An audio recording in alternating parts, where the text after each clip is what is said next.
কর্কট রাশির জাতক জাতিকাদের মে মাস কেমন যাবে বিস্তারিত আলোচনা করব। অর্থাৎ এটা মে মাসের মাসিক রাশিফল কর্কট রাশির জাতক জাতিকাদের। আমি কর্কট রাশির জাতক জাতিকাদের উদ্দেশ্যে একটা কথাই বলবো, শেষ পর্যন্ত ভিডিওটা দেখলে অনেক কিছু জানতে পারবেন, অনেক কিছু বুঝতে পারবেন। কারণ এই যে মে মাস, বহু বছর পর, প্রায় 100 বছর পর কিন্তু বেশ কিছু গ্রহের শুভফল দিতে চলেছে, বেশ কিছু রাজযোগও কিন্তু তৈরি হবে। এই যে বেশ কিছু গ্রহের শুভফল এবং রাজযোগ, এর ফলেই কিন্তু এই মাসিক রাশিফল নিয়ে আলোচনা করছি। এই মাসিক রাশিফল আলোচনা করার উদ্দেশ্য এটাই, আমাদের প্রত্যেকেরই একটা জানার ইচ্ছা থাকে, যেটা প্রশ্ন থাকে যে সামনের মাস আমার কেমন যাবে। আর আজকের আলোচনা সম্পূর্ণ দেখলে আপনি জানতে পারবেন যে বিশেষ করে আপনার কেমন যাবে। আপনার তো কর্কট রাশি, আপনার কতটা ভালো সময়, কতটা খারাপ সময়, এটা কিন্তু আপনি বুঝতে পারবেন। এই কর্কট রাশির জাতক জাতিকাদের আমি বলবো মধ্যম কাটতে চলেছে। আর্থিক দিক থেকে অবশ্যই ভালো থাকবে, তবে আর্থিক দিকটা কতটা আপনি ধরে রাখতে পারবেন, এটা কিন্তু একটা বড় বিষয়। কারণ বেশ কিছু গ্রহের যে সঞ্চার, তার উপরে নির্ভর করেই তো মাসিক রাশিফলগুলো করা হয়। তাই আমি যখন এই মে মাসের যে গ্রহের গোচর, এই গ্রহের গোচর কতটা আপনার জীবনে পরিবর্তন আনবে, সেটা নিয়েই কিন্তু বোঝানোর চেষ্টা করব। তাহলে সবার আগে আমাদের এই মে মাসের গ্রহের গোচরটা জানতে হয়। গ্রহ কোন কোন দিক থেকে আপনার জীবনে সফলতা আনবে, সেটা কিন্তু আপনারা বুঝতে পারবেন। আমি যদি প্রথমেই বলি, তাহলেই আপনি বুঝতে পারবেন যে দেবগুরু বৃহস্পতি আমাদের জীবনে কতটা সফলতা এনে দেয়। আর এই দেবগুরু বৃহস্পতিই কিন্তু 1 মে থেকে বৃষ রাশিতে থাকছেন। এই বৃষ রাশিতে যখনই দেবগুরু বৃহস্পতি প্রবেশ করবে, সেখানেই কিন্তু একটা ভালো শুভ যোগ তৈরি করবে। আবার দেখুন, 11 মে বুধ রাশি পরিবর্তন করে সে কিন্তু মেষ রাশিতে প্রবেশ করবে। আবার 14 মে সূর্য অর্থাৎ রবি, সেও কিন্তু রাশি পরিবর্তন করবে, যাবে বৃষ রাশিতে। আবার এই বৃষ রাশিতেই কিন্তু 19 মে রাশি পরিবর্তন করে শুক্র প্রবেশ করবে। এই শুক্র প্রবেশ করে এই 19 মে তৈরি করবে ত্রিগ্রহী রাজ্য। সেখানে থাকবে দেবগুরু বৃহস্পতি, থাকবে রবি, থাকবে শুক্র। এই 3টে গ্রহ ত্রিগ্রহী রাজযোগ তৈরি করবে। এছাড়াও বুধাদিত্য রাজযোগ তৈরি হবে, লক্ষ্মীনারায়ণ রাজযোগ তৈরি হবে, অর্থাৎ লক্ষ্মী নারায়ণ যোগ, এটাও একটা কিন্তু শুভ যোগ। তাই এই রাজযোগ বা এই যে গ্রহের একটা শুভ ফল, এটা কিন্তু আমরা মে মাসে পেতে চলেছি। অর্থাৎ আমরা কিন্তু লক্ষ্য করা যাবে যে এগুলো কিন্তু ঘটছে। এর ফলে এই কর্কট রাশির জাতক জাতিকাদের জীবনে আর্থিক দিক থেকে কিন্তু সচ্ছলতা আসবে। অর্থাৎ আর্থিক দিক থেকে সচ্ছলতা আসবে, কিন্তু আপনার ব্যয়টা আটকাতে হবে। ইনকাম যতটা থাকবে, ব্যয়ও কিন্তু আপনার অত্যাধিক বাড়বে। সেখানে দাঁড়িয়ে কিন্তু একটা ব্যালেন্স হয়ে যেতে পারে।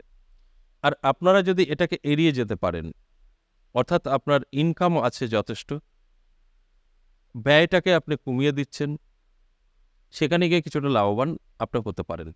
দেখুন, এই যে মাসিক রাশিফলগুলো আমি আলোচনা করি, বা আমি বলে নয়, যারা অ্যাস্ট্রোলজার আছেন, এগুলো কিন্তু আপনাদের অ্যালার্ট করার জন্য, আপনাদের জানানো যে আপনার সঙ্গে এই ঘটবে। আপনি যদি সেইভাবে চলতে পারেন, অবশ্যই এর থেকে ফল পাবেন। তাই আপনার যে আয় হবে, ব্যয়টা আটকাতেই পারেন, তাহলে কিন্তু একটা জায়গায় পৌঁছাতে পারেন। তা না হলে কিন্তু আর্থিক দিক থেকে আপনার আয় থাকা সত্ত্বেও পিছিয়ে পড়তে পারেন। এরপর দেখুন আপনার স্বাস্থ্য। স্বাস্থ্য কিন্তু যথেষ্ট ভালো থাকবে এই মে মাস, এতে কোনো সন্দেহ নেই। স্বাস্থ্য নিয়ে কোনো রকম সমস্যা আসছে না, স্বাস্থ্য ভালো থাকছে সমস্ত দিক থেকে।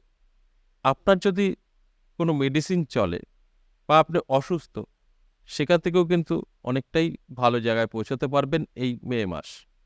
অর্থাৎ স্বাস্থ্য সংক্রান্ত নতুন বা পুরনো কোনো সমস্যাই থাকছে না। তাই এই দিকটা কিন্তু যথেষ্ট পজিটিভ এবং শুভ। বলা যেতেই পারে। স্বাস্থ্য আপনার ভালো থাকছে। সমস্যা তৈরি হতে পারে যারা অলরেডি চাকরি করছেন। চাকরির জায়গায় কিন্তু আপনার শত্রুতা বাড়তে পারে, কিছু চাপ তৈরি হতে পারে, যে কারণে কিন্তু আপনার সমস্যা দেখা দেবে। তাই এই দিকটা অবশ্যই একটু আপনাকে খেয়াল রাখতে হবে। তাহলেই কিন্তু আপনি অনেকটাই ভালো থাকতে পারবেন এবং বেকারত্ব দূর হতে পারে, এদিকটা কিন্তু পজিটিভ।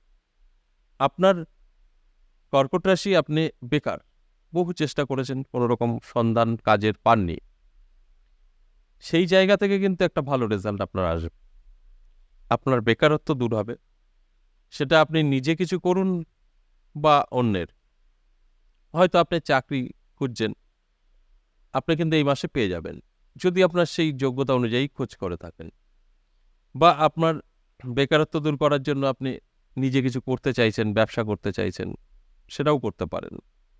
অর্থাৎ চেষ্টা করতে হবে, আপনি যেটা চেষ্টা করবেন সাকসেস পাবেন, সেই দিকটা কিন্তু যথেষ্ট ভালো। এবার আসুন দাম্পত্য পারিবারিক সুখ শান্তি কতটা আপনাকে সাপোর্ট করবে, কতটা থাকবে, সেটা একটু বলি। দেখুন, দাম্পত্য পারিবারিক সুখ শান্তি কিন্তু যথেষ্ট ভালো থাকছে, পজিটিভ থাকছে। আপনি যদি নিজেকে কন্ট্রোল করতে পারেন, খুব সুন্দর কিন্তু আপনার থাকবে। অর্থাৎ স্বামী স্ত্রী বলে নয়, মা বাবা ভাই বোন সকলের সাথে একটা আন্তরিকতা এবং একটা ভালো সময় কিন্তু আপনি পাবেন। সেখানে যদি নিজে একটু কন্ট্রোল নিজেকে রাখতে পারেন, অর্থাৎ কারোর সাথে ভুল বোঝাবুঝি, তর্ক বিতর্ক আপনার স্বামী বা স্ত্রীর সাথে বা আপনার সন্তানের সাথে, এগুলো কিন্তু একটা খারাপ জায়গায় নিয়ে যেতে পারে। অর্থাৎ এই মাসটা ভালো আছে বলে আপনি বেসামাল থাকবেন, সেটা কিন্তু হলে চলবে না।